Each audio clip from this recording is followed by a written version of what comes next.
Wala sa ugali ko yon sa pagtatrabaho. Pero ito lang ang sasabihin ko. Hindi pwede na walang managot. Alam naman po natin, bansa natin ngayon is polarized na masyado. At isang ang hesitant ng iba na parang baka pag nanalo kayo, maggagantihan lang.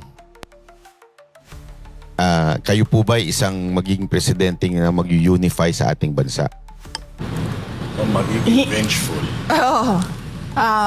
Wala kasi sa ugali ko yung pagiging vindictive at ano bang tawag dyan? Yung gumaganti.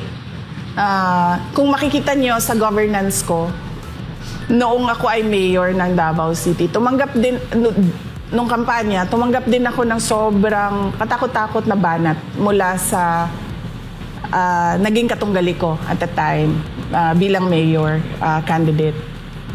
Pero nung ako ay umupo, tapos na yun lahat. Nung nangyari nila, ng banat nila sa kampanya, lahat ng sinabi nila, wala na yon. Tapos kung maalala nyo, nung ako ay mayor, hindi ako gusto ng mga tao na nakapalibot kay dating Pangulong Rodrigo Duterte. Hindi naman natin tinatago iyan. 'Di ba? Nahirapan nga ako magpa-approve ng city administrator ko noon kasi kinokontra talaga nila ako. Pero hindi ko naman sila binalikan. Ang dami nilang pahirap na ginawa sa akin. Pero pinabayaan ko lang na para bang, sige, yan yung gusto nyong gawin, gawin nyo lang. So, wala sa history ko sa history ng trabaho ko ang gumaganti. Kung nakita nyo sa Office of the Vice President, pag upo ko dyan, karamihan dyan ay mga appointees ni Vice President Leni Robredo. Pero hindi ko sila pinaalis. Hindi ko sila sinabihan na papalitan namin kayo ng mga tao namin na pwede naman namin gawin dahil yung mga hindi permanent positions ay wala naman security of tenure yon. So sinabi ko, pabayaan niyo sila. Kung gusto nilang tumuloy, welcome sila na magtrabaho sa Office of the Vice President. Kung ayaw na nila, dahil ayaw nila ako, then welcome din silang mag-resign. So wala kaming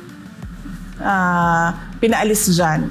Noong ako ay umupo, wala akong, hindi ko siniraan si dating Vice President Leni Robredo sa mga ginawa niya bilang Vice President. In fact, gusto nga sana namin yung mga legacy ng mga nakaraan ng mga Vice President ay malaman ng mga tao kung ano yung mga accomplishments nila at mga ginawa nila. Wala sa ugali ko yon sa pagtatrabaho.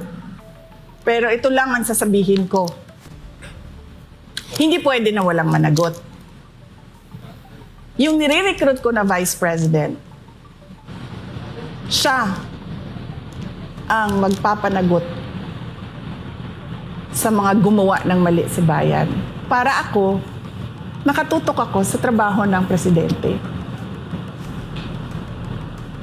Mukhang naging bala ko doon Mukhang may clue tayo May clue ka? Oo, mukhang alam ko na.